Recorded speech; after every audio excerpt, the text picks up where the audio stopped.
Bismillahirrahmanirrahim. Assalamualaikum warahmatullahi wabarakatuh. Alhamdulillah, nahmaduhu ta'ala wa nashkuruh wa na'udzu billahi min syururi anfusina wa min sayyiati a'malina. May yahdihillahu fala mudilla lahu wa may yudlil fala hadiya lahu.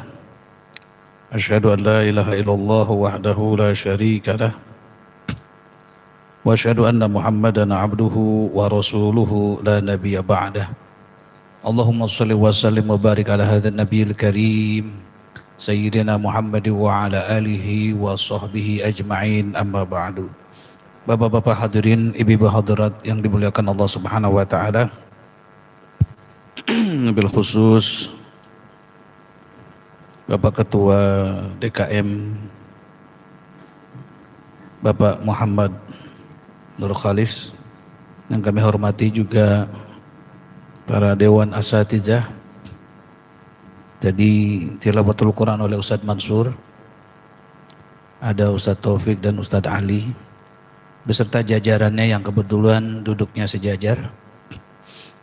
Yang kami hormati Bapak-bapak hadirin, ibu-ibu hadirat yang tidak saya sebutkan namanya satu persatu tanpa mengurangi rasa hormat kami. Bapak-bapak hadirin, ibu-ibu hadirat, judul hari ini hijrah sebagai pilar pembangunan karakter, moral dan etika Islami. Begitu ya, yang sudah di-share di grup kalau tidak salah, dan biasanya kalau tidak salah itu benar. Bapak Ibu, mungkin sebagian orang bingung, kok hijrah pembangunan karakter? Ya, yang pertama, judul itu terserah yang punya tempat. Gitu ya. Tapi saya melihat ini sangat cocok sekali. Karena sebagian kita mengenal bahwa hijrah adalah sebuah sejarah. Nabi kita Muhammad SAW bersama para sahabat dalam hijrah yang kedua dari Mekkah Al-Mukarramah sampai kepada Madinah Al-Munawwarah. Dalam sejarah itu hijrah kedua. Maka ketika terdengar Muharram adalah tahun baru, tapi ketika mengenal Hijriyah adalah hijrahnya Rasul. Sebenarnya tidak sesederhana itu. Bahkan hijrah dari Mekah ke Madinah itu satu sampel saja. Hijrah ini tidak berhenti sampai sekarang, dan terus sampai akhir zaman syariat hijrah tidak berhenti. Oleh karenanya, maka judul yang dipaparkan hari ini itu adalah judul yang sangat tepat buat kita sebenarnya. Saya melihatnya seperti itu. Kenapa? Karena hijrah itu ada dua. Ada hijrah makani, ada lagi hijrah maknawi. Ada yang namanya hijrah tempat, dari Mekah ke Madinah, hijrah tempat, atau hijrah jismiyah, secara badan kita pindah. Nah, ini hijrah ini Rasul sendiri sudah menyatakan sudah selesai. Rasul sendiri bicara apa? Hijrah itu sudah selesai. Yang bicara masalah hijrah jasmani itu sudah selesai. Di dalam kitab Riyadhus Shalihin, beliau sendiri sallallahu alaihi wasallam menyatakan, la hijrata ba'dal fathi walakin niyatun wa jihadun. Tidak ada lagi hijrah setelah terbuka kota Mekah. Yang ada hanya niat dan perjuangan. Yang ada apa? Niat dan perjuangan. Jadi hadis ini menunjukkan bahwa syariat hijrah bukan sekedar pindah tempat, tetapi syariat adalah sebuah perjuangan. Karena kalimatnya dengan niat yang tulus, kemudian berjuang, maka itu dinamakan dengan hijrah. Mudah-mudahan bisa tangkap kita ya. Bapak-bapak hadirin, maka perjuangan itu nggak ada ujungnya, nggak ada berhentinya. Dan nanti kita akan lihat bahwa hijrah selalu dikoneksikan dengan jihad. Kita buka misalnya surat Al-Baqarah ayat 218. Silakan Bapak Ibu buka surat Al-Baqarah ayat 218. Di situ dikatakan, A'udzu billahi minasyaitonir rajim. Bismillahirrahmanirrahim. Innal ladzina amanu. Sesungguhnya orang yang beriman. Enggak cukup. Walladzina hajaru, dan orang-orang yang berhijrah. Nah, jadi enggak cukup menjadi manusia yang beriman saja, tapi harus hijrah. Nah, ini menunjukkan bahwa hijrah itu enggak berhenti sampai hari kiamat. Nah, terus dilanjutkan wajahadu fi sabilillah, dan jihad, berjuang di jalan Allah.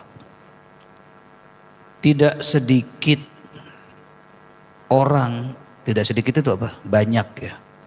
Orang mengenal hijrah itu ya hijrahnya dari Mekah ke Madinah merupakan suatu sejarah, dan setelah itu dijadikan momentum yang tepat sehingga di tanggal Islam itu dinamakan tanggal Hijriyah. Enggak sesimpel itu. Artinya kalau itu tidak kontinu sampai akhir zaman, maka hijrah itu enggak cuma segitu gitu.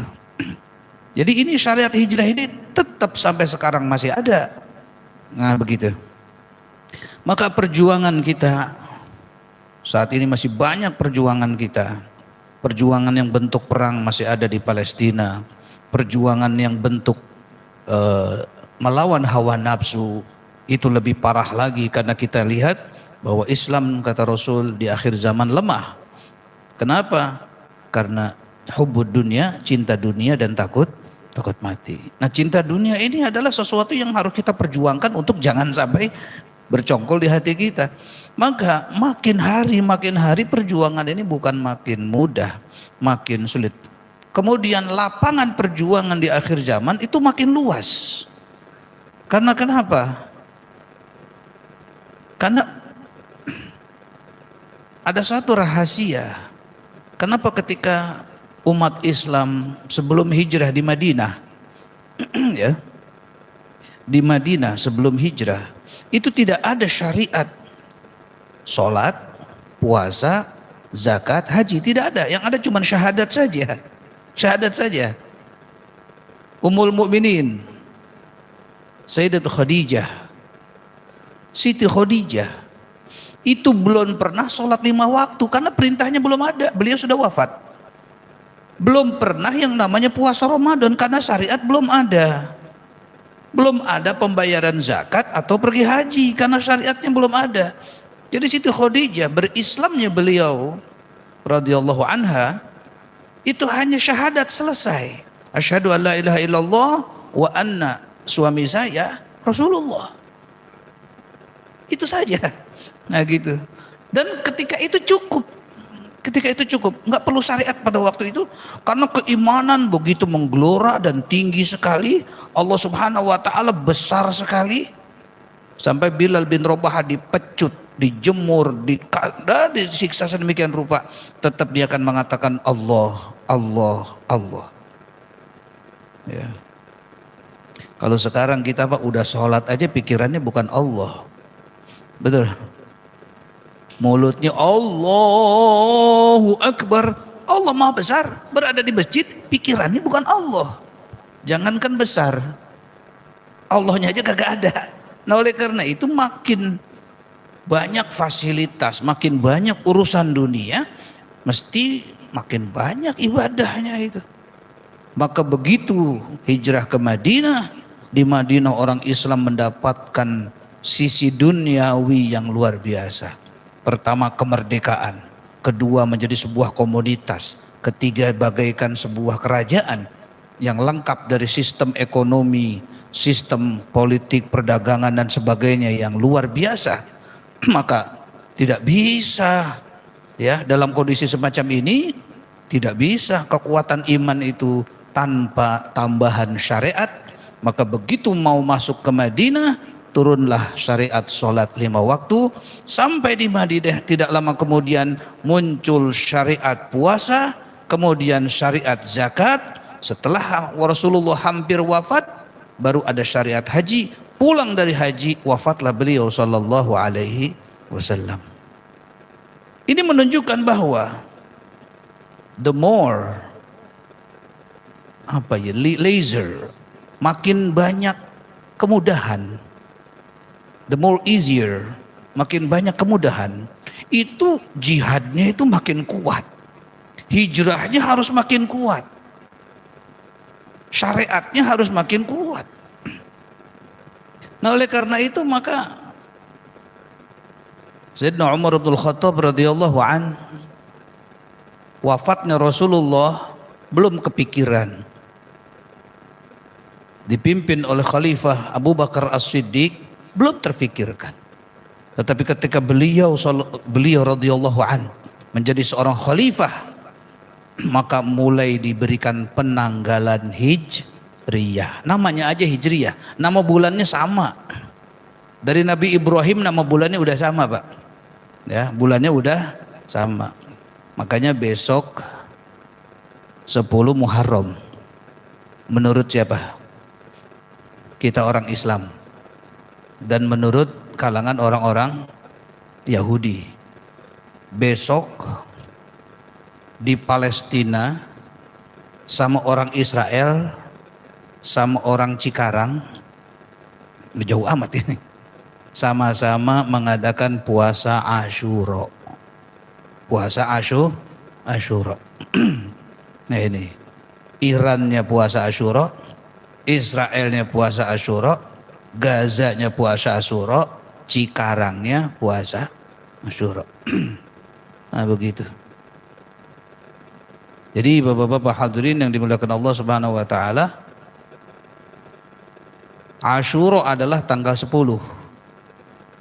Bulannya bulan Muharram. Kejadiannya, ceritanya adalah ketika Rasulullah berada di Madinah, tampak orang-orang Yahudi sudah sibuk mempersiapkan puasa tanggal 10 Muharram.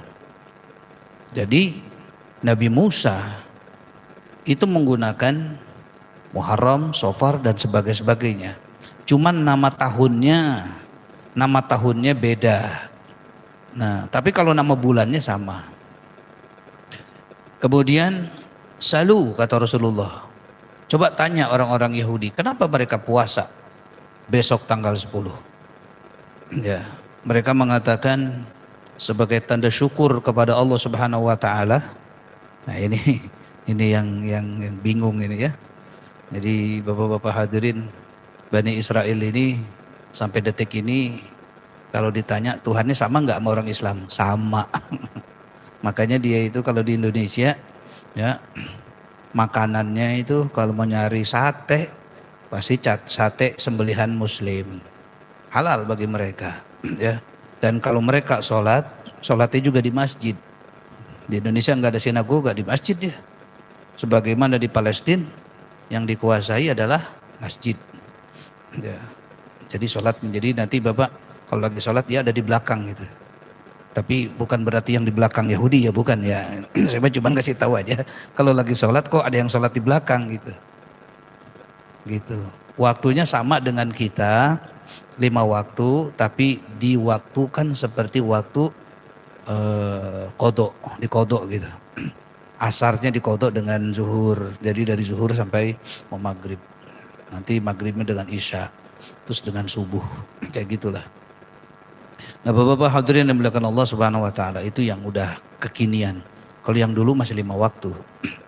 Ya bentuknya sama, pakai sejadah begini. Nah itu. Kemudian Rasulullah bilang, nahnu ahaqqu bi Musa. Kata Nabi apa? Kita ini lebih berhak. Sebab kenapa? Semua nabi itu saudara. Semua nabi itu saudara. Dan semua nabi saling kenal. Saling kenal. Maka ketika dikatakan ini ceritanya Nabi Musa dikejar Fir'aun dan tidak bisa lari kecuali ada laut merah. Akhirnya Allah memerintahkan untuk memukulkan tongkatnya ke laut. Kalau kita di tongkat kita dipukulkan ke laut apa Pak? Muncrat ya. Tapi dipukul tak belah gitu ya. Tapi lagi mau mukul Jibril udah datang. Begitu belah Jibril udah ada di situ tengah-tengah. Nah, Jibril itu yang memandu guide-nya gitu. Ayo masuk. Kayak gitu. Kata Nabi Musa, ini ke sini. Iya udah cepetan. Masuk. Ya, posisinya di Pulau Sinai. Terus nyebrang, sisi lainnya adalah Madinah, ujung dekat Jordan. Tapi hitungannya masih Madinah. Nah itu, di situ sampailah di sisi lain, Fir'aun ngikut. Begitu Fir'aun ngikut, udah mau sampai, ditutup kembali oleh Allah. Maka seluruh pasukan Fir'aun ya hancur. Ya. Nah kemudian Nabi Musa langsung nanya pada waktu itu, tanggal berapa sekarang? 10 Muharram ya Nabi Allah Musa. Oh, sama ya. 10 Muharram ya Nabi Allah Musa. Kemudian langsung Nabi Musa mengatakan, sebagai tanda syukur kita kepada Allah, maka kita besok puasa tanggal 10. Begitu ceritanya. Maka ketika Rasulullah mendengarkan kejadian itu di kalangan Bani Israel di Madinah pada waktu itu, Rasulullah mengatakan, ana ahaqqu minhu, aku lebih dekat, lebih berhak. Kenapa?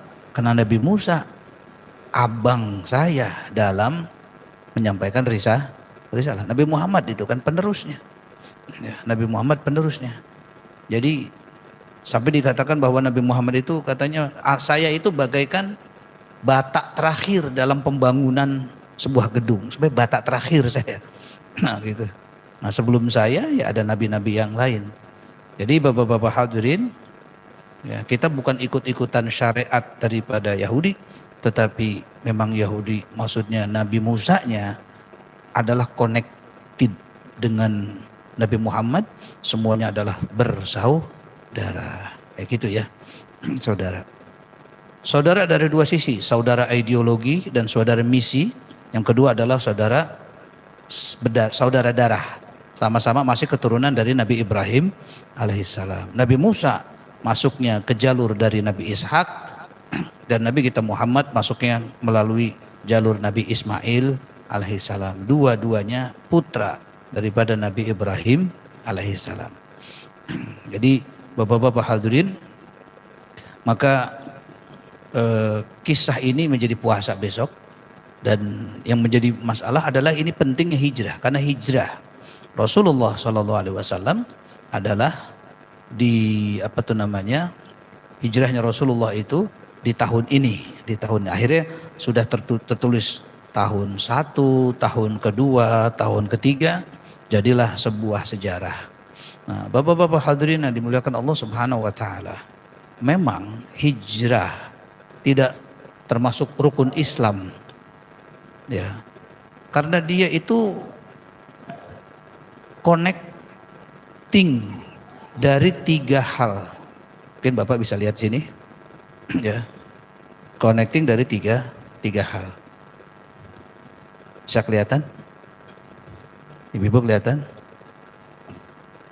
Pada hadis kedua di kitab Arba'in Nawawi, Jibril datang dalam pengajian langsung menghadap kepada Rasulullah dan bertanya, ma huwal Islam, apa itu Islam? Setelah itu, ma huwal iman, apa itu iman? Ma huwal ihsan, apa itu ihsan? Nah jadi manusia muslim itu punya level SD, SMP, SMA, kuliah. Nah, maka seorang muslim mesti hijrah dari statusnya muslim, hijrah, belajar, terus berusaha untuk berubah masuk status mukmin, berusaha lagi, hijrah lagi untuk sampai derajat muhsin. Nah, ini dinamakan hijrah. Jelas ya? Nah, kalau kita tidak hijrah, Pak, dari status muslim menjadi mukmin, mukmin menjadi muhsin, tidak hijrah, maka status kita orang awam. Ini bukan main-main. Hijrah itu bukan main-main, Pak. Urusannya adalah surga atau neraka. Saya ulangi lagi, tidak main-main. Maka saya melihat judul hari ini itu sangat tepat, insya Allah. Saya nggak tahu siapa yang ngasih judul, tapi ini tepat. Kalaupun tidak dikasih judul itu, saya akan memberikan judul ini, kayak gitu. Jadi bapak-bapak hadirin, ibu-ibu hadirat, hanya menjadi seorang muslim saja, terus tidak berpikir untuk lebih baik lagi dan lebih baik lagi dan lebih baik lagi, maka orang itu orang awam. Dan orang kalau statusnya orang awam, potensinya adalah neraka, su'ul khotimah. Su'ul khotimah. Oleh karena itu, maka mari kita lihat kenapa dulu sebagian sekolah SD, kalau selesai sekolah langsung wal asri innal insana. Ada ya dulu ya? Lafi khusrin illa ladzina amanu gitu ya. Walaupun baca wal asri sambil ngikat tas, ngikat sepatu, masukin buku, tapi membacanya wal asri gitu. Nah, wal asri ini urusan hijrah itu adalah yang selalu digembor-gemborkan adalah siapa yang menggemborkan hijrah. Syariat ini dibesar-besarkan dan memang dia besar, yaitu Khalifah Umar bin Khattab radhiyallahu anhu. Beliau sendiri Umar bin Khattab mengatakan,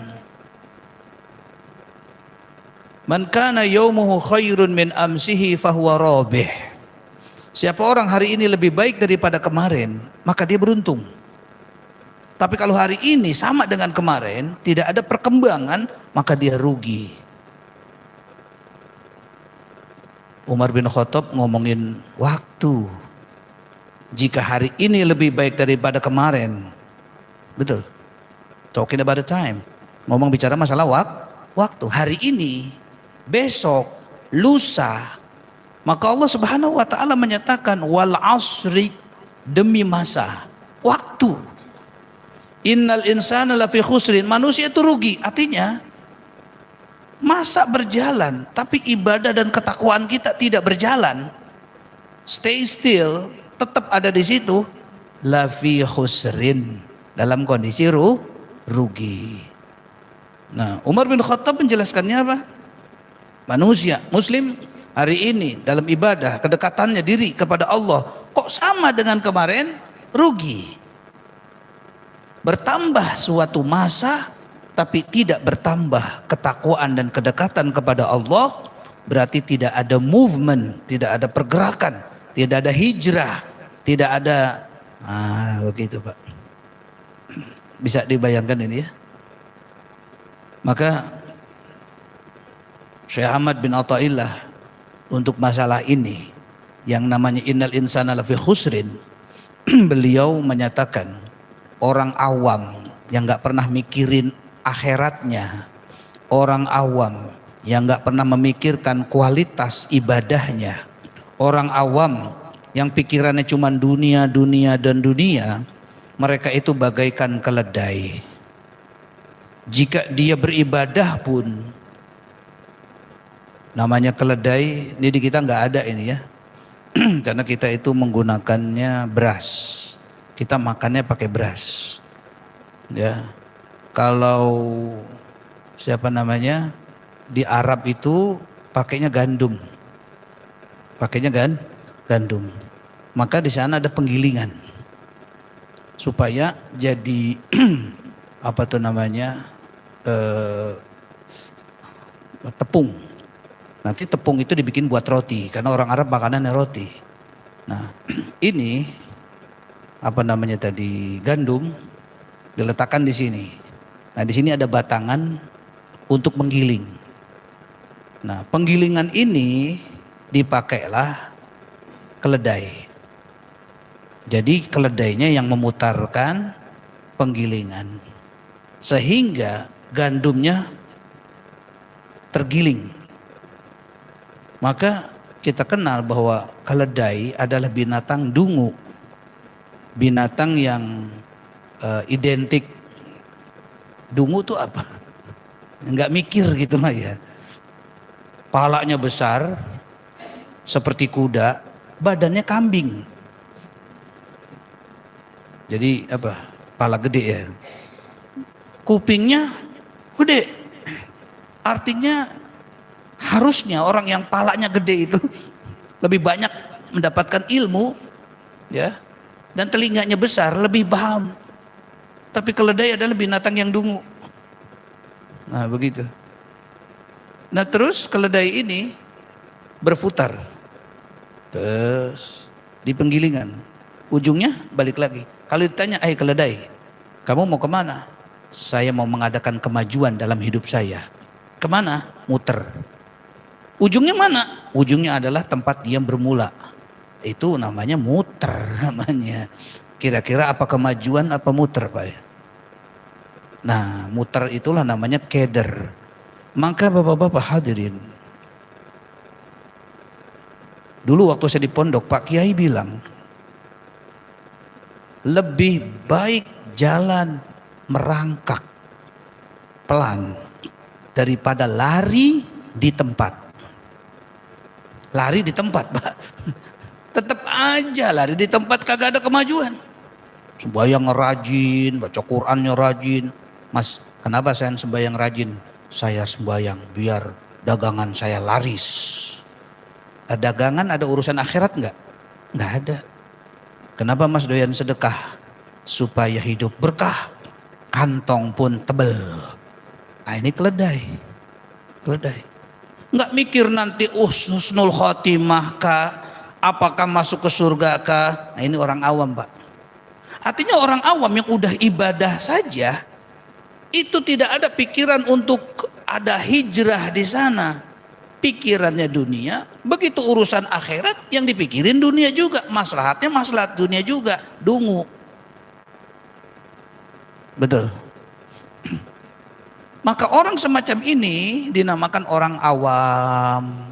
Kalau kita lihat siapa orang awam, nggak ada hijrahnya di situ. Bagaimana kondisi akhiratnya? Su'ul khotimah, na'udzubillah.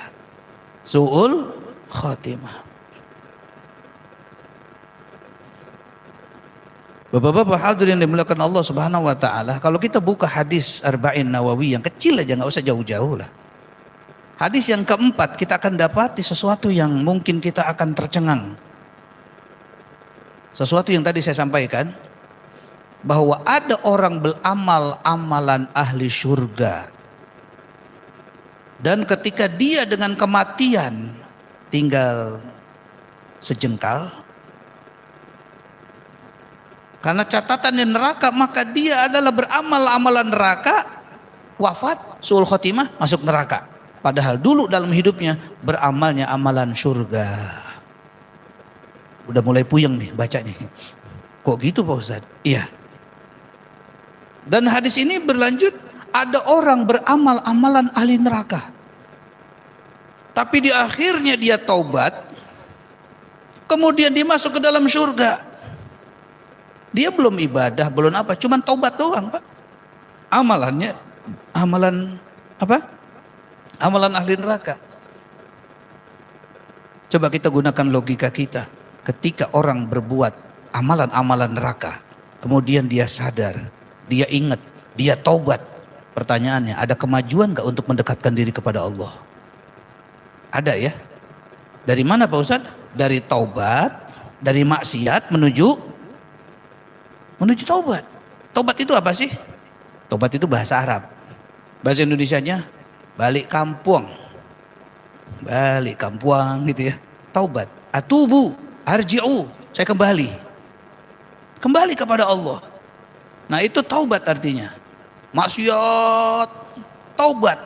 Kira-kira taubat mendekatkan diri kepada Allah? Yes. Apanya? Hatinya. Walaupun mungkin fisiknya pada waktu itu dia maksiat, tapi hatinya nggak menerima, kok saya begini. Itulah bapak-bapak hadirin yang hijrah dari kisah ini adalah hijrahnya hati. Inilah yang dinamakan dengan hijrah maknawiyah. Jadi bukan hijrah tempat, tapi hijrah maknawi. Al-Imam An-Nawawi di kitab Riyadhus Shalihin bercerita bahwa ada salah seorang dari kalangan Yahudi Bani Israel, ya, telah membunuh 99 orang. Datang ke rahib, wahai rahib, kenapa? Kira-kira saya diterima enggak taubat saya kalau saya bertobat? Oh, kamu melakukan apa? Saya telah membunuh orang. Banyak ke? Banyak. Berapa? 99. Kata sang rahib, jangankan 99, 2000 kalau ente taubat diterima. Nangis. Seorang Bani Israel tadi nangis. Lalu mengatakan, kalau engkau mengatakan tidak diterima, engkaulah yang ke-100. Kayak gitu. Diterima, diterima. Terus bagaimana saya? Pindah, jangan di kampung situ, itu kampung doyan bunuh. Pindah ente ke tempat lain. Diterima ya, diterima. Syaratnya itu, iya. Oke, saya pindah ke kampung lain. Begitu dia pindah, dia belum beribadah, Pak. Dia ahli maksiat, pembunuh. Baru pengen tobat doang dari apa? Dari kebiasaan dia, belum ibadah belum. Tapi dia taubat, ada nggak kemajuan hijrah di situ? Ada ya?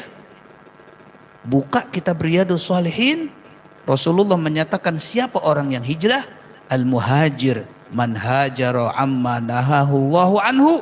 Orang yang hijrah adalah orang yang hijrah dari yang dilarang menuju yang diperintahkan oleh Allah Subhanahu wa ta'ala. Maka bapak-bapak hadirin, ada orang ibadah tapi hatinya tidak lebih dekat, tidak lebih dekat, tidak lebih dekat. Dengan ibadahnya bikin sombong, dengan ibadahnya dia merasa soleh. Ya, walaupun namanya soleh, Muhammad soleh, tapi nggak boleh ngaku soleh. Ya, jadi orang soleh bagus, ngaku soleh tidak bagus. Karena kenapa? Kesombongan dengan ibadah sangat besar. Sombong itu kan ada 4 lah. Pertama dengan harta, kedua dengan status, ketiga dengan ilmu, apapun ilmunya termasuk ilmu agama, dan yang keempat adalah dengan ketaatan ibadah. Iblis itu sombong karena ibadah. Ya, iblis itu jago ibadah. Nabi Adam baru diciptakan, belum ibadah, suruh sujud, gengsi. Kata iblis. Nah, iblis itu adalah makhluk yang sombong karena ibadah. Maka kalau kita udah orang yang rajin ibadah, syukur kepada Allah, karena itu bukan kita yang melakukan, tapi hidayah Allah yang membuat kita bisa ibadah, bukan kita. Nah gitu, sehingga nggak bisa sombong kita. Dikatakan alhamdulillahilladzi hadana lihadza wa ma kunna linahtadiya laula an hadana Allah. Segala puji bagi Allah yang telah memberi hidayah kepada kita. Mungkin bisa sholat kalau Allah sendiri nggak ngasih hidayah kepada kita. Nah kalau itu masuk ke dalam hati kita, maka ibadah kita akan membawa husnul khotimah. Tapi kalau ibadah kita merasa kita yang berbuat, kita merasa lebih baik daripada orang lain, maka ibadah itu membawa kepada kesombongan. Kesombongan bukan mendekatkan diri kepada Allah, malah membuat jauh dari Allah. Maka orang yang ibadah tadi fisiknya, tapi hatinya tidak hijrah untuk lebih dekat kepada Allah, maka orang tersebut su'ul khotimah. Jadi kira-kira hijrah penting apa tidak Bapak nih? Bukan penting, super penting. Kenapa? Karena hijrah ujungnya adalah husnul khotimah. Orang yang stagnan, berhenti, nggak mau mikirin akhiratnya, nggak mau mikirin perkembangan akhlaknya, ibadahnya, maka orang tersebut potensinya adalah su'ul khotimah. Hadisnya udah jelas, yaitu hadis keempat. Ya, bentuknya udah jelas bahwa yang sholat pikirannya ngaya, pikirannya kemana-mana dan sebagainya, fawailul lil musallin.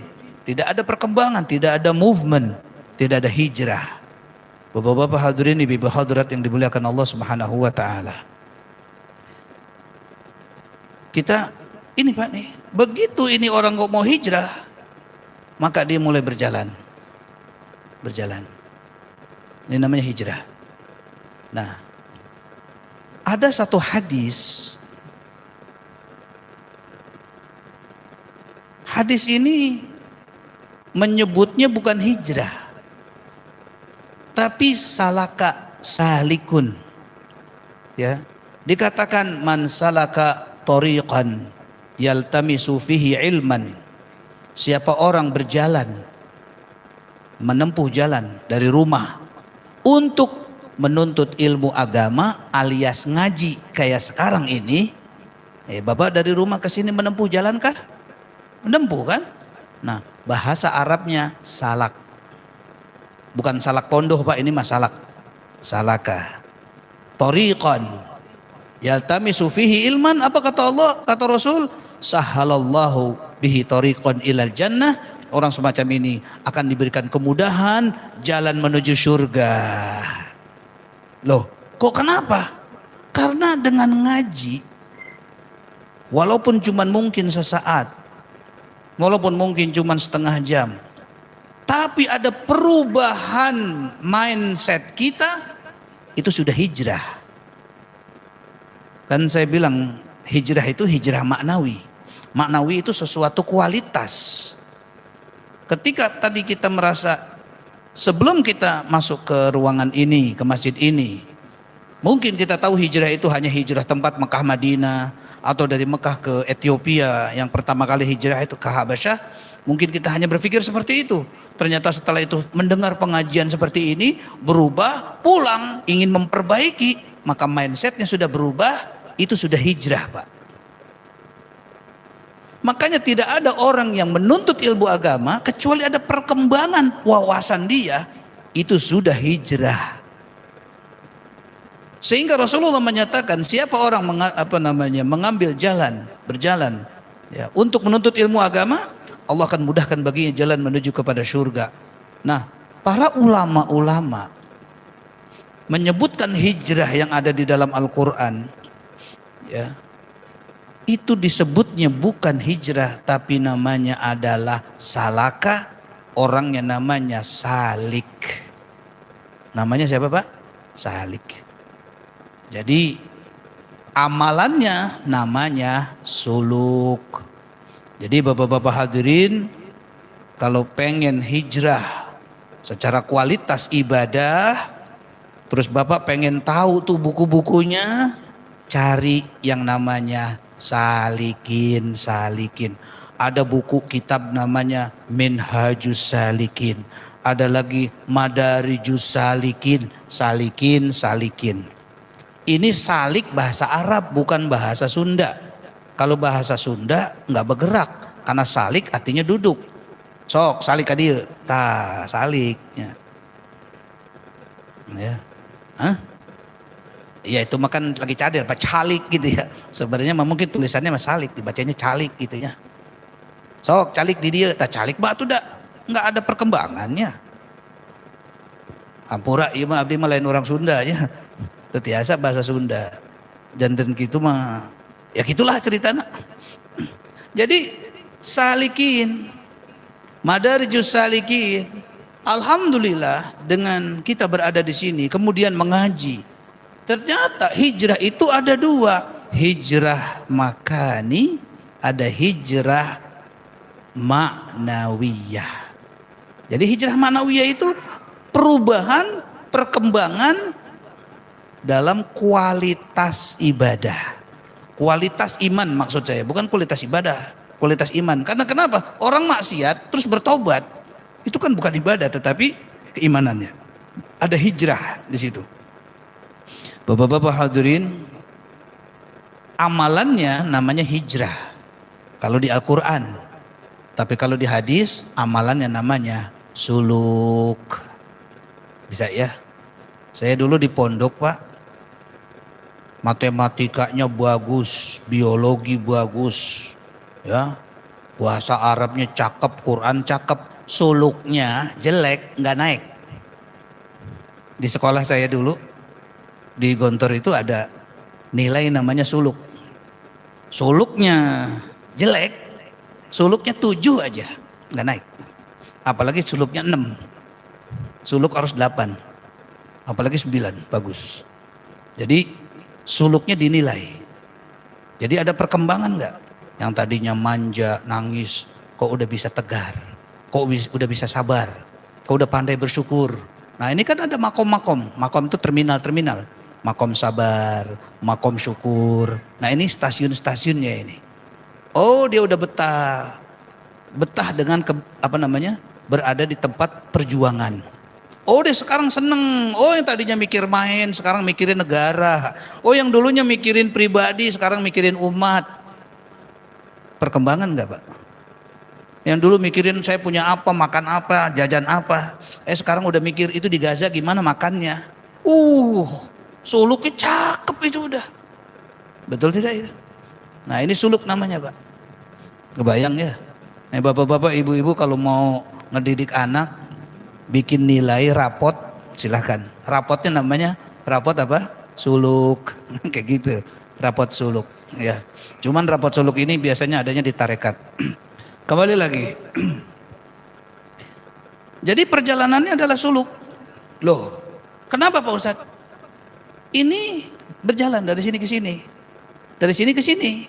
Mentok. Yes. Mentok. Yes. Jadi kita ada mentoknya. Seperti orang sekolah ada mentoknya doktor, maka di dalam perjalanan hijrah pun ada mentoknya. Jadi bapak-bapak hadirin kalau bisa jangan wafat dulu sebelum mentok. Mentok ini dinamakan wasil. Bahasa Arab, bahasa Indonesianya dah sampai. Sudah sampai. Ini berjalan hijrah. Nah ini udah sampai. Jadi kalau dulu Rasulullah hijrahnya secara tempat dari Mekah menuju Madinah, kalau kita dari serangan hawa nafsu dan cinta dunia menuju cinta Allah dan tidak peduli dengan dunia dan hawa nafsu. Kalau hawa nafsu sudah terkendali, kalau hawa nafsu sudah bisa kita kendalikan, kalau cinta dunia kita sudah bisa kendalikan, maka kita sudah dijuluki the same as, bahasa Inggris ya, persis seperti orang yang hijrah secara tempat. Persis Pak, dijuluki. Apa julukannya? RA radhiyallahu an. Maka para sahabat begitu hijrah, dulu sahabat waktu di Mekah nggak ada yang dibilang RA. Di Indonesia ada RA tapi Kartini. Nah itu RA-nya di depan, beda. Ini RA-nya harus di belakang. Setiap di antara kita, every single of us, itu setiap kita ya. Setiap di antara kita, kalau mengadakan hijrah ke sini, terus hijrah sampai sini selesai, maka kita akan mendapatkan julukan RA radhiyallahu an. Ada yang bertanya, Ustaz, kira-kira di surganya kita bersama sahabat dan para nabi? Jawabannya yes. Jawabannya yes. Surga kita bersama para nabi? Yes. Karena surga dibagi menjadi 3. Surga tertinggi, surga pertengahan, surganya orang yang alumnus api neraka. Nanti dari neraka dikasih jaket tulisannya graduated from hellfire. Alumnus api neraka. Nah ini jangan jadi orang awam. Makanya harus hijrah. Kalau nggak hijrah, fasilitasnya juga mohon maaf, surga yang ready stock ini 2. Ini inden. Kan nggak enak pula kan sampai sana belum dibuat. Inden. Kalau ini udah ready stock, waktu zaman Nabi Adam sudah diciptakan, surga ini udah ada. Dan setiap hari diperbaharui begitu. Kita lihat di dalam surat Waqiah disebutnya apa?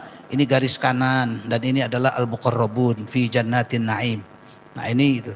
Kalau di dalam surat Ar-Rahman ini ayat 46 ya. Liman khaufa maqama rabbih jannatan. Kalau ini ayat 62. Wa min dunihima jannatan. Ini enggak disebut-sebut dalam Al-Qur'an karena dia sifatnya adalah inden. Kalimat inden terdapat dalam kitab Riyadhus Shalihin bab terakhir tentang masalah surga. Jelas ya. Ada informasi penting Bapak Ibu, mohon maaf saya jeda dulu. Ada informasi penting. Kalau Bapak Ibu mau mendapatkan anak berjulukan RA dengan minim kualitas ibadahnya, satu syaratnya hafid Quran. Kalau hafid Quran, kualitas ibadahnya mungkin di sini. Nanti di surga di sini ada satu konter untuk setoran tahfidz. Kalau memang dia hafid 30, bagus dia naik ke sini. Ataupun nauzubillah setelah hafid Quran dia salah gaul. Kemudian dia masuk ke sini, golongan orang awam yang mikirin dunia doang. Nanti di sini ada konter. Dia setoran, naik ke sini. Setoran bisa ke sini. Itu kartu khusus buat umat Nabi Muhammad yang mau bertital RA di ujungnya seperti itu. Alhamdulillah wa syukurillah di pesantren kami walaupun kita baru berumur berapa 7,5 8 tahun, hampir 8 tahun, alhamdulillah kita sudah mengeluarkan 8 mau 9 anak yang hafid Quran 30 juz. Alhamdulillah. Ya. Bapak-bapak hadirin yang dimuliakan Allah Subhanahu wa taala, itu informasi selesai. Kita luruskan lagi, balik lagi ke sini. Udah ketahuan ini orang awam, hijrah itu begitu, suluk itu begitu. Nah, suluk itu artinya berjalan atau hijrah. Kalau sini sudah sampai namanya wasil. Dari dulu banyak orang yang namanya wasil dengan harapan sampai. Dulu ada ketua Mu'tazilah kalau tidak salah, namanya Wasil bin Atha kalau tidak salah itu ya. Itu di dalam sejarah itu. Jadi wasil itu udah sampai, Pak. Oke, sekarang kita mau ngukur kira-kira kita udah RA belum nih, ya? Apa kita orang awam? Apa sudah RA apa belum? Ya, ya. Saya akan mendiagnosa. Bapak jangan teriak ya. Ya. Bismillahirrahmanirrahim. Ya. Nabi yang istrinya banyak siapa Pak? Nabi Sulaiman. Bapaknya siapa? Bapaknya Nabi Sulaiman?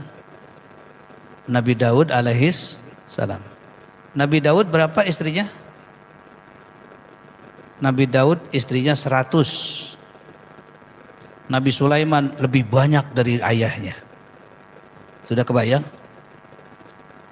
Terus, siapa nabi yang belum pernah melamar?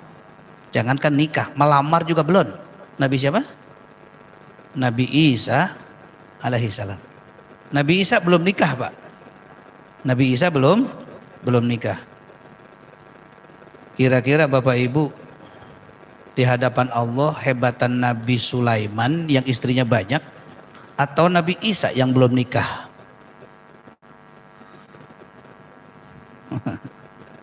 Hebatan siapa? Oke, kira-kira kalau Bapak pengen jadi Nabi, kira-kira pengen jadi kayak Nabi Isa apa Nabi Sulaiman?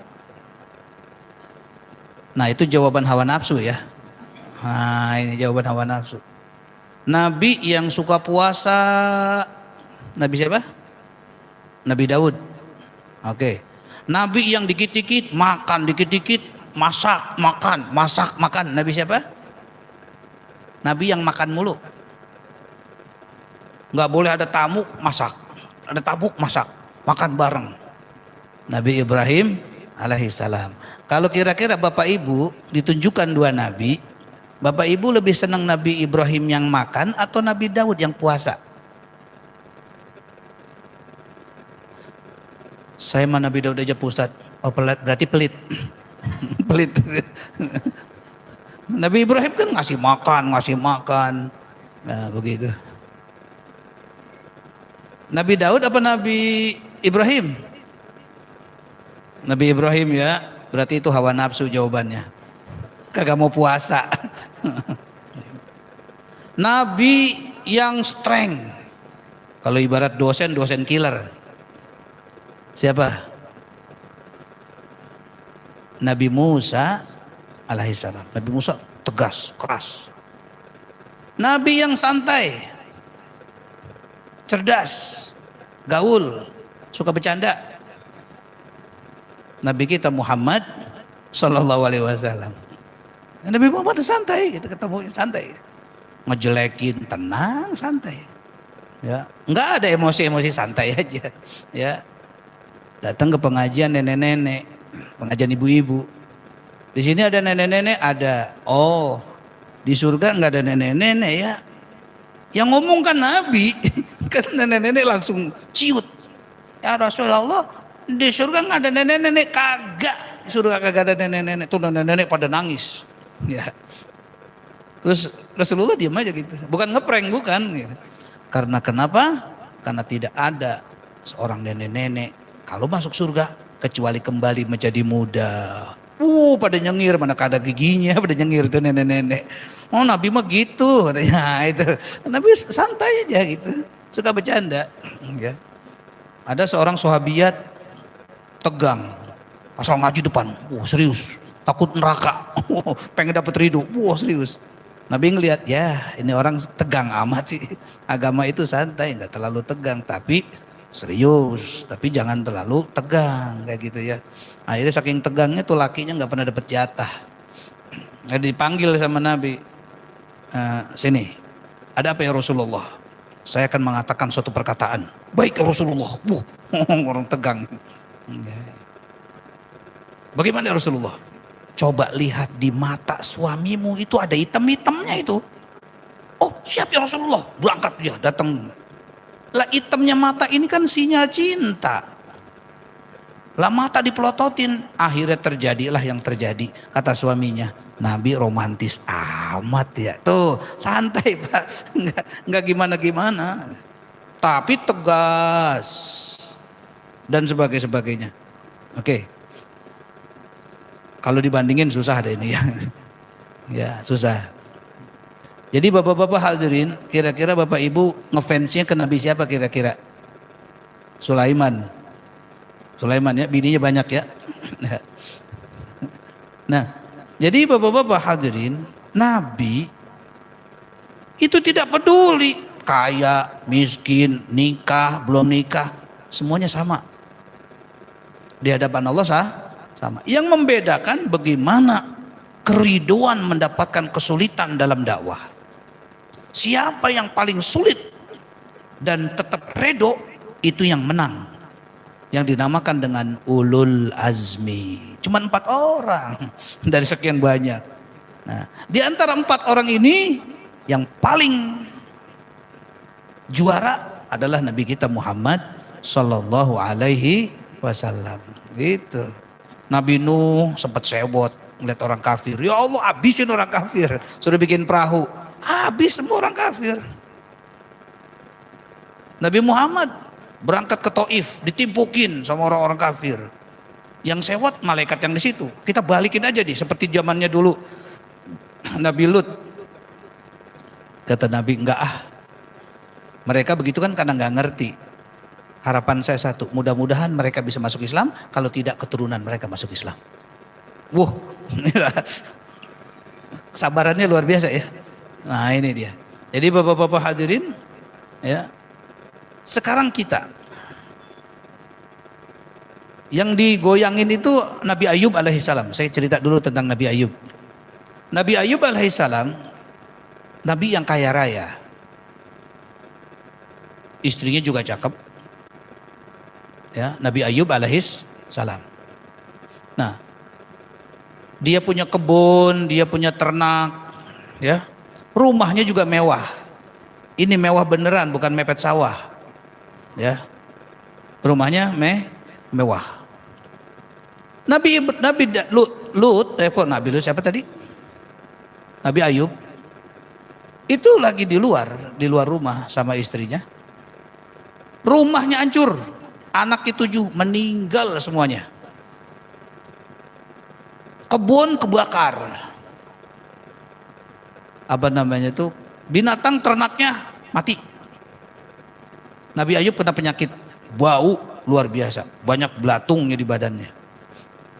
Istrinya, pulangkan aku kepada ayah ibuku. Pulang sendirian Nabi Ayub. jamaahnya atau umat Nabi Ayub nanya, ya Nabi Allah Ayub, engkau seorang nabi, tidak akan terucap di mulutmu kecuali diijabah. Doalah agar engkau sembuh. Kata Nabi Ayub, sembarangan ente. Kenapa? Aku menikah sekian tahun, kondisi saya sehat walafiat.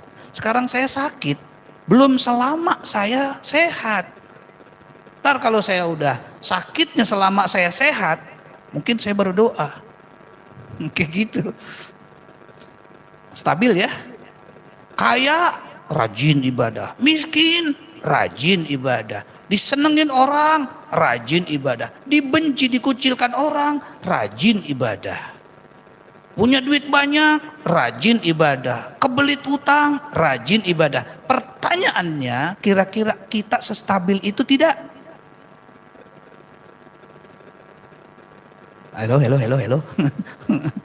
Sestabil itu enggak? Jiwanya selalu tenang. Nah, orang yang udah sampai di sini, ini nih Pak, nih tenang nih. Selalu redo dengan keputusan Allah apapun yang terjadi. Jiwanya namanya mutmainnah. Ya ayyatuhan nafsul mutmainnah. Hai jiwa yang tenang, whatever happen. Irja'i ila rabbik. Udah meninggal, kembali kepada Tuhanmu. Radiyah, jiwa yang selalu ridho dengan keputusan Allah apapun itu. Mardiyah, diridhoi oleh Allah. Lihat detailnya ridho, Pak RA. Kalau jiwa tenang, statusnya sudah ada RA.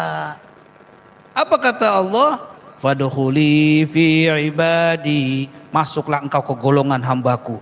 Ini baru hamba, Pak. Ini kita kadang-kadang sholat Jumat, ada donatur dari Fulan bin Fulan, hamba Allah, 200.000 rupiah. 200.000 hamba. Kira-kira pantas enggak itu dibilang hamba? Hamba itu jiwanya stabil, berani dengan wah itu. Nah, kalau belum nggak apa-apa, yuk kita jalan. Yang penting jangan tidak ada perkembangan. Hari ini lebih baik lagi, hari ini lebih baik. Nggak apa-apa, stasiun ini nih, ini namanya stasiun mukmin. Stasiun mukmin itu apa? Pikirannya akhirat. Pikirannya akhirat. Banyak di kampung-kampung nenek-nenek itu istiqomah, baca Yasin, baca tabarok, sampai matanya bingung. Wa tabarakalladzi. Apal dia, matanya udah huruf pada hilang, pada nyebrang entah kemana, tetapnya dibaca sama dia. Lah, Nek, kebaca, kagak, udah hilang tuh hurufnya pada kemana. Lah terus kok masih baca aja? Apa udah apal? Kalau nggak baca tabarok kayak orang dosa, padahal kagak dosa. Kalau nggak berzikir kayak dosa. Kalau nggak beramal-amalan sunnah nggak kayak dosa. Sudah istiqomah, apapun yang terjadi. Punya duit, baca Yasin. Kagak punya duit, baca Yasin. Anak berantem, baca Yasin. Kagak berantem, tetap baca Yasin. Istiqomah. Nenek-nenek banyak nggak yang radhiyallahu an? Kalau nenek-nenek Pak di kampung udah bisa RA, kita ini udah di kota, sekolah tinggi, otak cerdas, wawasan luas, bahasa apa baik udah bisa, udah kemana aja nih kaki kita kemana-mana.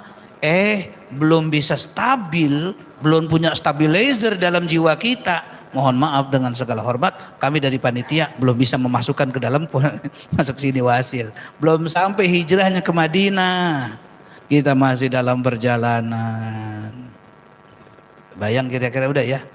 Nah ini Bapak Ibu yang dirahmati Allah Subhanahu wa ta'ala, kalau ini radhiyallahu an fadkhuli fi ibadi, masuklah ke golongan hambaku. Kalau sudah masuk ke golongan hambaku, sudah tidak ada istilah dihisab. Tidak ada istilah pakai catatan-catatan, mengambil buku kanan, buku tangan kiri, nggak ada. Tiupan sangkakala pertama, ini tahun berapa sekarang? 2025 ya? Masehinya ya? Oke. Mungkin 2027 Islam udah banyak di dunia. Ya. Setelah itu 2028, 2029 mungkin ya. Setelah itu mulai ada ya kekacauan sedikit, masuklah dukhon, Dajjal datang, ya. Nah, habis itu orang Islamnya wafat dengan dukhon, yang ada tinggal orang kafir, ya. Setelah itu mulailah tiupan sangkakala yang pertama. Tereret teret. Terjadilah kiamat kubro.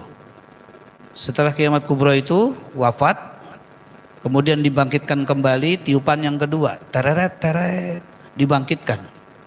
Begitu dibangkitkan dari alam kubur, orang-orang yang sudah sampai hijrahnya ini dikasih sayap, langsung menuju surga tanpa imigrasi, langsung set masuk surga. Nggak ada hubungannya tangan kanan, tangan kiri, kita ditimbang, jembatan Siratul Mustaqim, kagak ada. Ini nih, karena kenapa? Dia sudah berstatus hamba, dia sudah berstatus RA, selesai ini. Maka mudah-mudahan para sahabat hijrah dari Mekah ke Madinah, sampai mudah-mudahan secara maknawi kita sudah sampai hijrah kita ke Wasil sini. Sudah kebayang ya? Makanya sekarang itu kita perang. Perang pertama melawan hawa nafsu. Bagaimana kita melawan hawa nafsu kita itu untuk ibadah. Ya. Bapak-bapak, ibu-ibu jangan putus asa, dan sekali-kali asanya jangan diputus. Karena kenapa? Perkembangan perjalanan hijrah atau suluk dari awam menuju khusus, khusus. Ini ada kalanya seperti permainan ular tangga. Masih ingat ular tangga? Kocok 5 jalan tek. Tangga naik set. Kocok lagi tek jalan. Udah mau ke garis finish. Ular panjang banget ke nomor 5. Iya loh. Gak apa-apa, yang penting itu kita hijrah. Biarin nomor 5 kocok lagi. 1 nomor 6. Tadi udah mau 92, udah mau 99, kena ular turun lagi. Ini turun ini karena cinta dunia. Cinta dunia tuh suka ada iri. Ini gara-gara iri, Pak. Ibadah rajin, puasa rajin, mantep, kualitas luar biasa. Di grup ada kalimat kumpul reuni SD di rumah Bapak Ujang. Wis. Ya si Ujang. Dulu waktu SD dia mah susah banget, jajan aja kagak bisa. Biar tahu dia. Saya mau bawa mobil mewah, biar tahu. Ya, saya bos tempe, saya bawa tempe sebanyak-banyaknya, biar tahu. Ya, di mana Ujang rumahnya nih? Oh, di daerah Subang. Oke. Dia mau ngasih tahu teman-temannya bahwa dia udah menjadi bos tempe. Banyak tempe di belakang nih, bawa dengan harapan dia pengen ngasih tahu bahwa dia udah jadi bos tempe. Sampai di Subang, masuk gerbang. Lah, ini Bapak mau kemana Pak? Kalau Pak Ujang rumahnya di mana? Betul, ini pintu gerbangnya Pak. Saya satpamnya. Satpam? Kok bisa? Nggak mungkin. Mungkin dia OB-nya kali masuk rumahnya. Wah, teman-teman udah pada ngejejer tuh mobilnya. Dia nggak dapat parkiran kecuali deket dengan parkirannya si Ujang tadi. Ternyata begitu parkir dia ngeliat, ya Allah, ini rumah mewah amat. Depan mobil yang dia parkir Lamborghini, sampingnya Rolls Royce.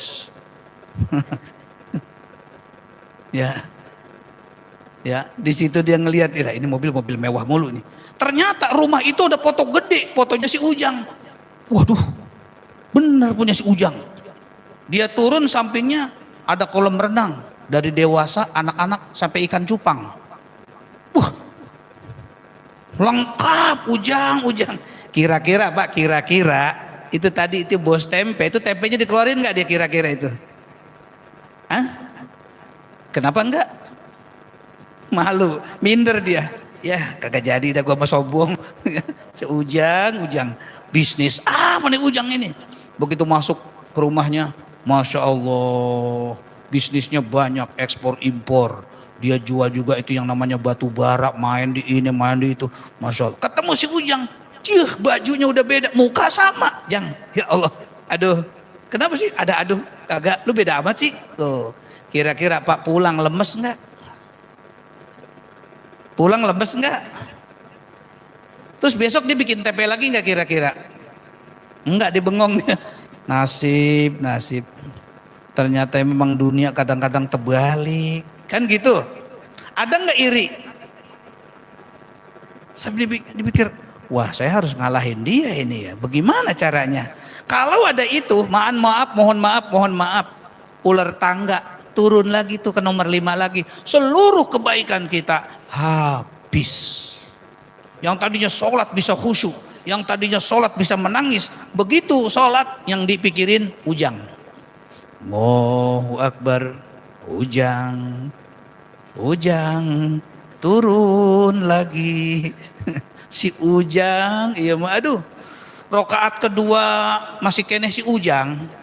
Rokaat katilu masih kene si ujang, iya maka pikiran, aduh, habis Pak, ular tangga. Nah itu salah satu turunnya. Jadi naik iman itu naik turun, ya. Naik dengan taat, turun dengan maksiat.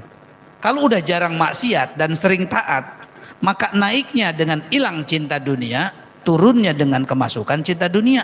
Dan diantaranya iri, dengki, dan hasud. Ular tangga turun lagi, set. Tahajud udah berat, duha udah berat, cuman gara-gara ngelihat si ujang. Maka kalau mau reuni Pak, hati-hati Pak ya, mau reuni hati-hati. Hati-hati keimanan. Udah tuh tempe apa segala jangan dibawa-bawa, biarin. Ya, jangan. Udah, bawa motor butut aja biarin. Di rumah kita bagaimana supaya tidak sakit? Sakit apa? Sakit jantung. Baik. Kita kembali kepada hijrah atau suluk. Ya. Kalau di sini enggak ya, belum ya, kita belum sampai di sini ya kelihatannya ya. Bapak Ibu udah sampai sini belum nih? Hah? Wes tuwek Pak, katanya. Wong sugih terserah. Wong kere terserah. Kalau sing penting Allah wae. Nah, sudah mulai stabil sithik iki. Mau besok ya. Bismillahirrahmanirrahim. Oke. Nah, ini supaya jangan sampai pulang dari sini loyo. Mesti dihibur ini. Oke. Kalau di sini belum, minimal tengah. Minimal tengah. Atau minimal suluk berjalan. Ya. Yang penting berjalan. Mau ular tangga yang penting berjalan. Siap ya Pak ya? Oke. Tidak ada atau hampir tidak ada, kalau saya melihatnya tidak ada di dalam Al-Quran ataupun hadis tertera kalimat roja yarju, artinya mengharap, kecuali Allah beri harapannya. Ada harapan, ada ngayal. Kalau ngayal nggak ada actionnya. Kalau ada actionnya namanya berharap. Maka orang yang hijrah itu adalah orang yang berharap. Tidak ada satu kata dalam hadis maupun Quran yang berbicara tentang harap kecuali Allah berikan apa yang diharapkannya. Saya bacakan hadis dulu ya, habis hadis baru Quran ya. Di dalam hadis Qudsi, hadis Qudsi ini dari Allah berarti ya. Bunyinya mengatakan, ya bena Adam, wahai anak Adam, ma da'autani wa rajautani, selama engkau berdoa kepadaku, selama engkau punya harapan dan berharap kepadaku, ghafartu ala ma kana minka, aku ampuni semua dosamu, wala ubali, and I don't care. Dan saya tidak peduli berapa banyak dosa ente selama engkau punya harapan kepadaku. Mantap tidak? Orang-orang yang hijrah, kira-kira ada harapan gak dia? Minimal harapan pengen sampai ke wasil, minimal harapan dapat ridhonya Allah, minimal punya harapan pengen masuk surga, minimal punya harapan dapat rahmat dari Allah, minimal orang itu punya harapan jangan sampai su'ul khotimah. Maka apa kata Allah? Semua dosanya akan kuampuni. Hadis Qudsi. Oke, lari ke surat Al-Ankabut. Surat Al-Ankabut ayat yang kelima kalau tidak salah. Allah Subhanahu wa taala berfirman macam ini. A'udzu billahi minasyaitonir rajim. Man kana yarju liqa Allahi fa inna ajalallahi la'at. Siapa orang ingin berjumpa dengan aku nanti di surga, maka tunggu waktunya. Nanti ajal akan datang, tunggu waktunya. Nanti ada waktu di mana engkau akan berjumpa dengan aku secara zatnya. Kau bisa menatap aku dengan mata kepalamu. Sabar, nanti ada waktunya. Lihat, Allah menyambut dengan baik kalimat raja yarju. Mama yuridriqa Allah, ya, fa inna ajalallahi la'at. Ada lagi dalam surat yang lain. Wa may yurid liqa Allah, siapa orang pengen berjumpa dengan Allah, falyamal amalan shalihah, hendaklah dia beramal soleh, wala yusyrik bi ibadati rabbih ahada, jangan pernah menyekutukan Allah, pasti Anda akan ketemu dengan aku. Sudah ya? Oke. Sekarang yang hijrah ya. Nih, sekarang gini dah. Kalau tadi pertanyaannya kita bisa mendiagnosa kira-kira kita termasuk orang yang sudah sampai apa belum? Tadi ukurannya sudah saya sebutkan. Adapun sampai apa belum itu urusan Bapak dengan Allah, karena saya tidak tahu ya stabil apa tidak. Ini itu urusan kita dengan Allah. Saya juga bukan panitia, kebetulan saya juga peserta. Ya, panitianya kan malaikat. Nah sekarang kalau pengen mantap, pertanyaan yang kedua, apakah kita orang yang ahli surga atau ahli neraka? Sudah siap kira-kira? Itu urusan Allah Pak Ustadz. Ya, iya, tapi kan ada kisi-kisi. Sesuai dengan kisi-kisi mirip lah. Ya. Oke. Ini kisi-kisinya ada 3 langkah. Bisa agak diperhatikan ya. Karena lewat dikit agak susah ini. Bismillahirrahmanirrahim. Kisi-kisi ahli surga. Ya, pertama, Rasulullah Shallallahu Alaihi Wasallam bersabda, la yanju ahadum minkum bi'amali. Ini dalam kitab Riyadhus Shalihin bab istiqomah. La yanju ahadum minkum bi'amalihi. Tidak akan selamat di antara kalian kalau mengandalkan amal ibadahnya saja. Para sahabat bingung. Qalu wala anta ya Rasulullah. Lah iya, kami kalau ngandel mungkin nggak selamat. Tapi kalau engkau bagaimana ya Rasulullah? Engkau kan ibadahnya kualitasnya udah luar biasa. Artinya gini, kalau memang kualitasnya kita wajar. Kalau Nabi bagaimana? Wala anta ya Rasulullah, engkau juga nggak selamat, cuman ngandelin ibadah. Qalu wala ana, qala wala ana. Rasul bersabda, aku pun tidak akan selamat dari neraka kalau ngandelin amal ibadah saya. Illa ayyataghammadani Allahu birahmatin minhu wa fadl. Kecuali Allah turunkan rahmat dan karunia-Nya. Rahmat. Jadi jika Allah menurunkan rahmat, surga. Tapi kalau Allah tidak menurunkan rahmat, walaupun mungkin ibadah kita terasa bagus, belum tentu kita akan masuk ke dalam surga. Sampai situ oke? Berarti rahmat. Makanya orang paling senang dibilang rahmat itu kalau meninggal. Almarhum, Bapak Anu, almarhumah, ada ya? Kayak gitu. Yang hidup mah nggak bakalan mau. Walaupun rahmat itu bagus. Yang kami hormati Bapak Ketua RW almarhum, nggak mungkin mau dia. Dibilang almarhum nggak mau gitu. Oke, sudah ya. Jadi siapa Pak yang akan selamat dari neraka? Yang dapat rahmat. Oke, kita gabungkan dengan tadi. Perkataan saya awal apa? Tidak ada satu kalimat mengharap kecuali Allah berikan. Sudah ya? Nah, kalau kita mengharap rahmat, dibagi apa enggak? Udah masuk logikanya? Saya ulangi lagi. Tidak ada di dalam Quran ataupun hadis. Kok bunyinya mengharap kecuali Allah berikan. Maka kalau ada kalimat mengharap akan diberikan. Kok mengharapnya khusus mengharap rahmat, maka orang itu akan mendapatkan rahmat. Mereka lah orang yang kategorinya ahli surga. Sudah? Oke, kembali ke surat Al-Baqarah ayat 218.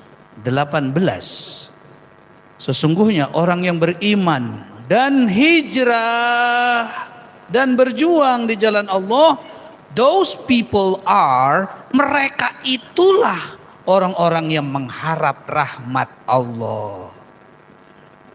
Berarti siapa Pak yang ahli surga kira-kira? Orang yang mau berhijrah. Nah, cara berhijrah ya adalah berjuang agar hari ini lebih baik daripada kemarin. Yang tadinya emosian belajar ngaji sudah tidak mulai emosi lagi. Yang tadinya pelit koret borok sikut bujur koneng buntut kusir mulai menjadi orang yang dermawan. Nah, perubahan itu dinamakan dengan mabrur. Pergi haji pelit, pulang haji baik, hajinya mabrur.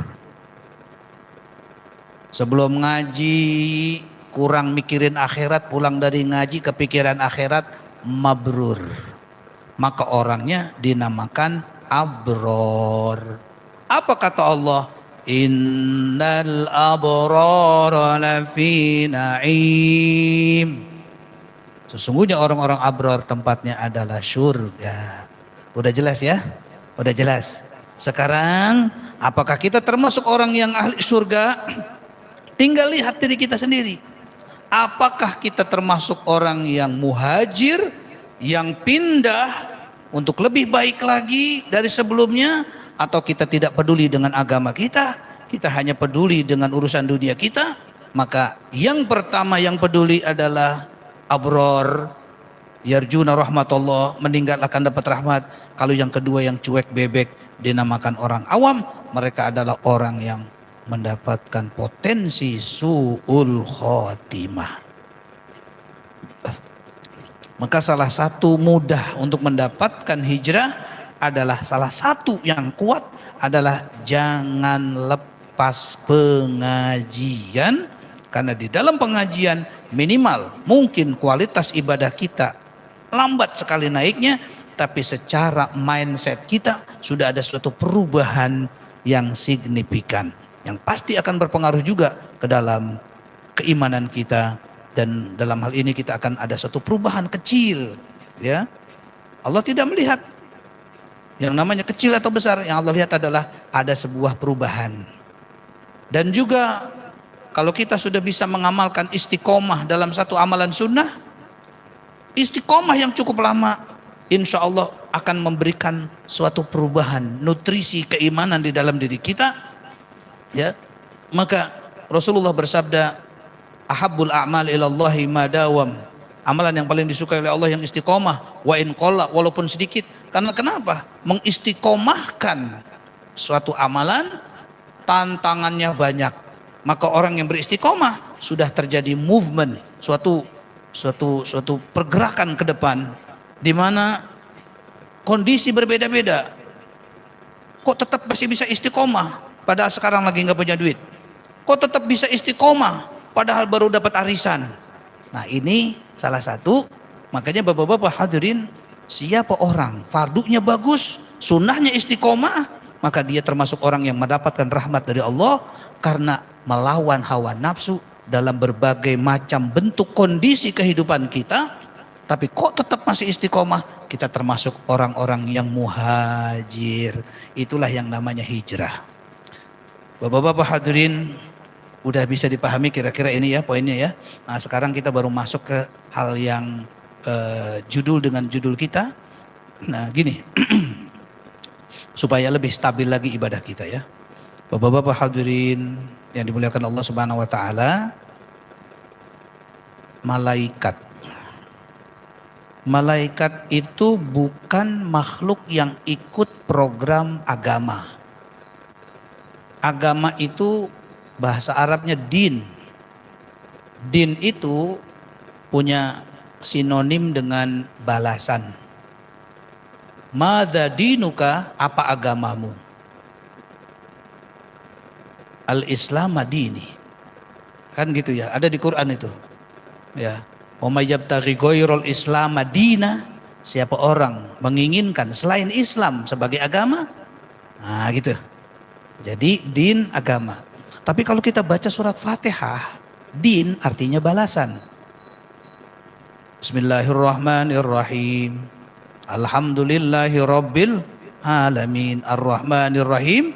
Maliki yaumiddin. Malik penguasa. Yaum hari, din balasan. Maka agama itu aslinya adalah balasan. Yang bagus, in khairan fa khairun. Yang dapat perbuatannya bagus akan masuk ke dalam yang bagus yaitu surga. In syarran fa syarrun. Kalau perbuatannya buruk maka tempatnya adalah neraka. Malaikat itu enggak ikut, Pak. Malaikat itu enggak ikut agama. Persis dengan pohon yang ada di sekeliling kita, enggak ikut agama. Begitu hari kiamat, hancur, habis, selesai. Jadi malaikat enggak ada yang masuk surga, malaikat masuk neraka, enggak ada. Panitia, yes. Siapa malaikat penjaga surga? Malaikat Ridwan. Penjaga neraka, malaikat Malik. Kalau malaikat Malik ikut agama masuk ke surga, siapa yang jagain neraka? Kalau malaikat Ridwan masuk ke neraka, tuh surga siapa yang jagain? Sudah? Malaikat tidak surga, tidak neraka, karena malaikat tidak ikut agama. Yang ikut agama cuma dua, manusia dan jin. Fabi ayyi ala'i rabbikuma tukadziban. Dari nikmat mana kalian berdua? Ini manusia dan jin. Ya. Apa enggak ada lagi yang lain? Pernah ada malaikat yang ikut tapi gagal. Cuma dua orang, dua malaikat. Namanya Harut dengan Marut. Ya, Harut dan Marut. Tapi dia gagal. Gagal itu artinya nanti neraka. Ada dua malaikat. Dan sampai saat ini formulir pendaftaran untuk masuk agama masih terbuka lebar gitu ya. Kepada makhluk yang lain mungkin tembok mau, silakan. Ya. Tapi informasi dari Quran yang ada cuma itu. Kita kembali lagi bapak-bapak hadirin. Lah sekarang kita mau tanya, kira-kira malaikat yang sholat khusyuk apa tidak? Malaikat sholat khusyuk apa tidak? Khusyuk. Apakah malaikat dalam kekhusyuannya, dalam ketaatannya pengen masuk surga? Enggak, karena enggak ada surga dia. Apakah malaikat dalam khusyuknya, dalam sholatnya pengen masuk surga atau takut neraka? Enggak ada dia. Lalu malaikat pengen apa? Apakah malaikat sholat pengen dagangannya berkah? Malaikat kagak ada yang dagang. Apakah malaikat pengen gitu badannya selalu sehat walafiat dalam dengan ibadah? Tidak ada. Makanya kalau kita pengen ibadah yang bagus, beribadahlah bagaikan para malaikat. Mas, sampai rajin ibadah kenapa? Kok ketawa? Karena memang Allah berhak untuk disembah, selesai. Bukan pengen neraka, takut neraka, saya gak kepikiran. Karena Allah itu sembahan. Maka saya ini makhluk, maka saya menyembah Allah karena Allah memang pantas disembah, dan saya sangat wajib untuk menyembah Allah karena saya ciptaannya. Kalau kita sudah bisa ngomong kayak begitu, Pak, ini Pak, sampai. Nah, kenapa kita kadang-kadang sholat itu suka kacau?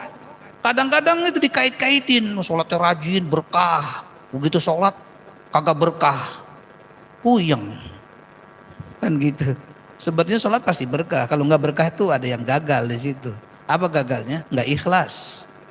Kalau ikhlas pasti. Kalau ikhlas maksudnya takwa. Kalau udah takwa, fasilitas turun. Siapa yang bertakwa, Allah akan berikan solusi dan rezeki dari arah yang tidak disangka-sangka. Kalau ada orang ya Pak Ustadz, iya. Ustadz, iya. Saya sholat nggak kurang-kurang, puasa nggak kurang-kurang. Nah terus duit kurang mulu Pak Ustadz. katanya ada rezeki dari arah yang tidak disangka. Nah terus saya yang disangka aja kagak cair, apalagi yang kagak disangka. Masalahnya apa? Jawabannya satu, ante orang awam. Kalau masih awam nggak ngefek kepada Allah Subhanahu wa taala, itu alasannya. Kalau sudah tidak punya harapan ke depan, maka dia sudah muhajir, maka insya Allah akan ada keberkahan dalam hidup kita sebagaimana muqaddimah untuk masuk ke dalam surga nanti di akhirat kita. Oke. Jadi pertanyaannya tadi apa? Menyembah Allah gara-gara apa? Memang Allah berhak dan Allah punya hak untuk disembah. Pertanyaannya, itu akhlak bukan? Akhlak. Cinta. Cinta yang bagus adalah yang murni.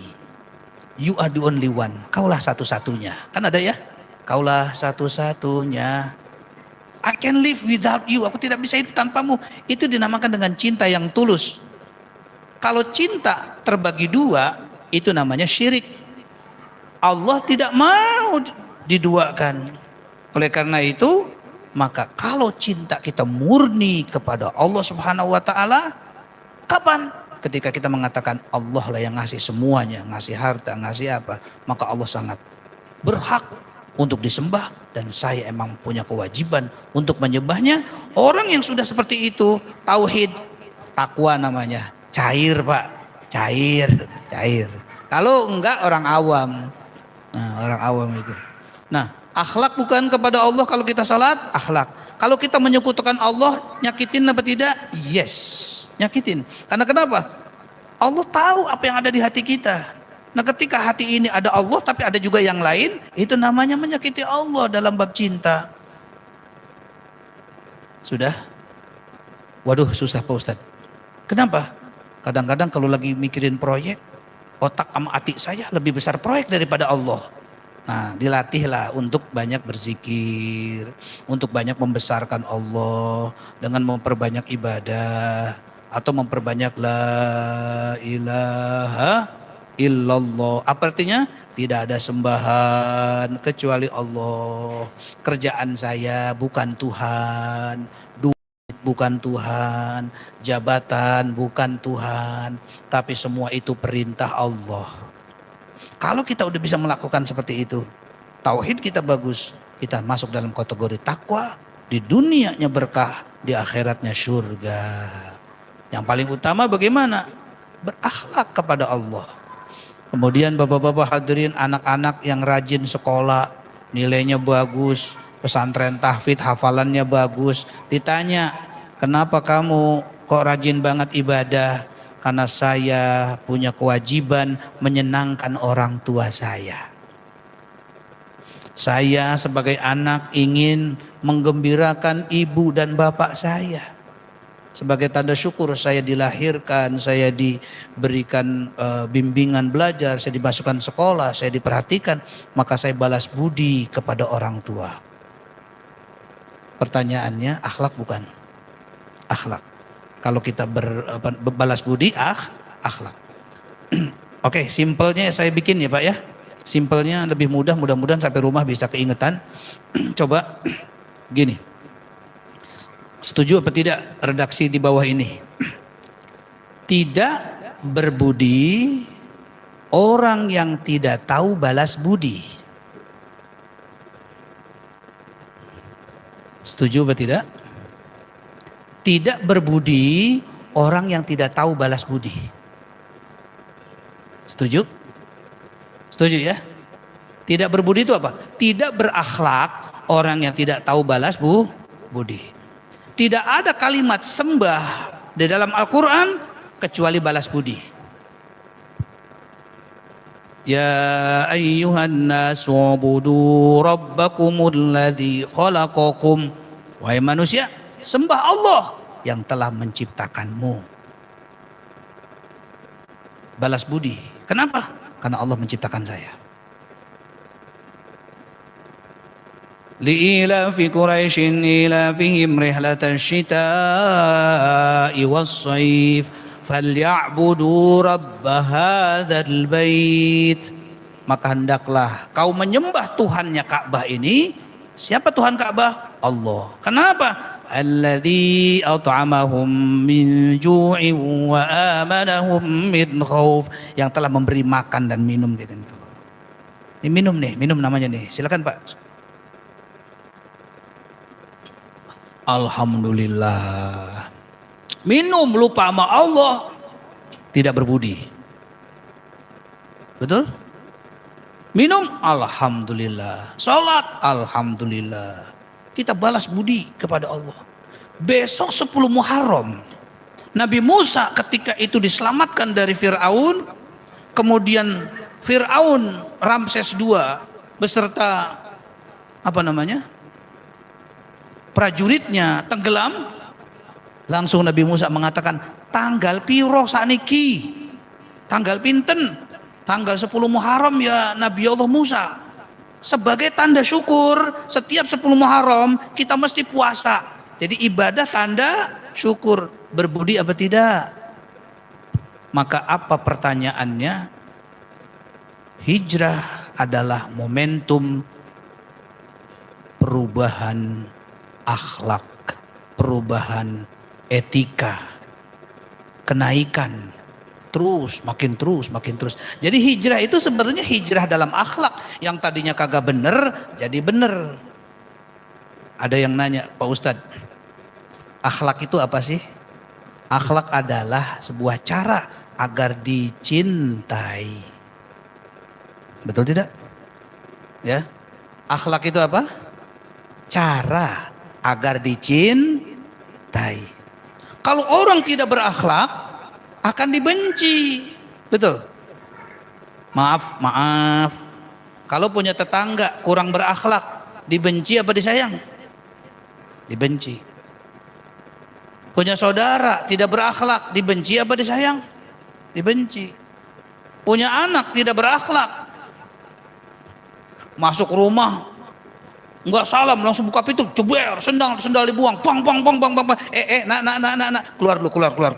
Kok keluar lagi, terus ngucap salam, sendalnya sepatunya pakai lagi, gitu, udah keluar, nggak aci, ya ulangi lagi, tok, assalamualaikum, tuh, Waalaikumsalam, keluar, assalamualaikum mama, nah sudah berakhlak. Kira-kira kalau begitu disayang nggak? Musuk pintu, sudah wah, astagfirullah. Maka ketika kita berakhlak dengan Allah, kita ibadah dengan Allah, ikhlas dengan Allah, kita termasuk Habibullah, Waliullah, kekasih Allah. Maka titelnya ini adalah wali. Kalau kita sudah bisa stabil, tetap Allah sembahan kita, apapun yang terjadi, akhlak sebenarnya. Maka kalau ditanya Pak Ustadz, hijrah yang aslinya, kalau kita pikirin hijrah apa sih? Hijrah akhlak. Tadinya kita mungkin punya akhlak yang gak bagus kepada Allah, menjadi akhlak yang bagus kepada Allah Subhanahu wa Ta'ala. Udah sampai belum judulnya ini? Sampai belum judulnya ini? Coba kita baca dulu judulnya. Hijrah sebagai pilar pembangunan karakter, moral dan etika Islami. Jawabannya yes. Tapi untuk mengatakan ini perlu 1,5 jam dijabarkan. Ya, ngantuk dikit lewat puyeng. Ya, ngantuk dikit lewat puyeng. Ya, tapi saya pikir insya Allah kita ada rekaman. Ya, ini alhamdulillah panitia udah menyiapkan I don't know, this one is like live streaming or itu ya. So somehow kita bisa membuka kembali ya dan memahami makna hijrah yang sebenar-benarnya. Mudah-mudahan ada manfaatnya ya. Kita malam ini mau sahur, jangan lupa sebagai tanda syukur kepada Allah Subhanahu wa Ta'ala gitu ya. Dengan demikian maka kita akan selalu disayang oleh Allah Azza wa Jalla. Tapi kalau kita tidak syukur, namanya kufur. Allah Subhanahu wa Ta'ala azabnya sangatlah pedih. Nauzubillah summa nauzubillah. Mari bapak-bapak hadirin, ibu-ibu hadirat, kita baca surat Fatihah. Mudah-mudahan kita bisa sampai derajat hijrah kita sampai batas akhirnya wasil, sehingga betul-betul kita termasuk bagian dari kekasihnya Allah Subhanahu wa Ta'ala. dan kita tidak menyakiti Allah Azza wa Jalla. Al-Fatihah. A'udzubillahi minasyaitonirrajim. Bismillahirrahmanirrahim. Alhamdulillahirabbil alamin arrahmanir rahim maliki yaumiddin. Iyyaka na'budu wa iyyaka nasta'in ihdinas siratal mustaqim siratal ladzina an'amta 'alaihim ghairil maghdubi 'alaihim waladdallin. Amin. Lakal hamdu ya Allah ya mahmud. Allahumma shalli wa sallim wa barik ala sayyidina Muhammad wa ala alihi wa sahbihi ajma'in.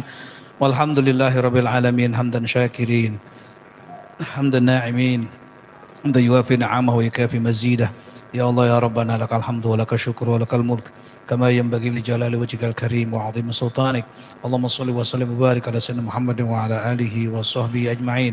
Allahumma ati nafsana taqwaha wa zakkiha anta khairu man zakkaha anta waliyuha wa maulaha. Allahumma 'allimna 'uluman tanfa'una wanfa'na bima 'allamtana warzuqna 'uluman tanfa'una. Allahumma ya rabbal alamin. Ya Allah, berikanlah kami ya Allah husnul khatimah. Berikanlah kepada pasangan hidup dan anak keturunan kami husnul khatimah. Dan jangan pernah ada salah satu di keluarga kami yang su'ul khatimah. Ya Allah ya Tuhan, kami bimbinglah terus agama kami agar agama kami lebih baik lagi, ibadah kami lebih baik lagi, akhlak kami lebih baik lagi. Allahumma ahsin akibatana fil umuri kulliha. Allahumma aslih lana dinana alladhi huwa asmatu amrina wa aslih lana dunyana allati fiha ma'ashuna wa aslih lana akhiratana allati ilaiha ma'aduna waj'alil hayata ziyadatan lana fi kulli khair waj'alil mauta rahatan lana min kulli syarr. Rabbana atina min ladunka rahmah wa hayyi lana min amrina rasyada. Rabbana atina fid dunya hasanah wa fil akhirati hasanah wa qina adzabannar. Wassallallahu ala sayyidina Muhammad wa ala alihi wasallam walhamdulillahi rabbil alamin. Tsumma assalamu alaikum warahmatullahi wabarakatuh.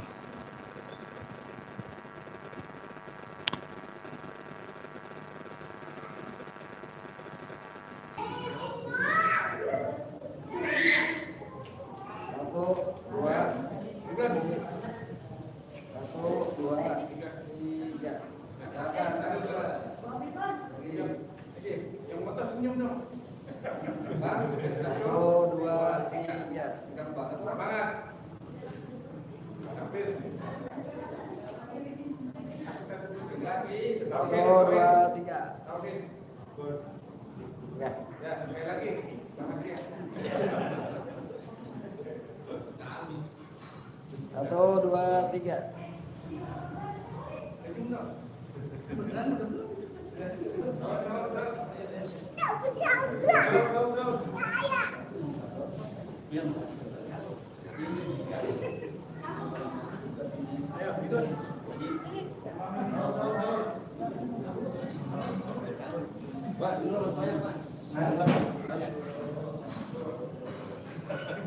Dimakan sambil jalan.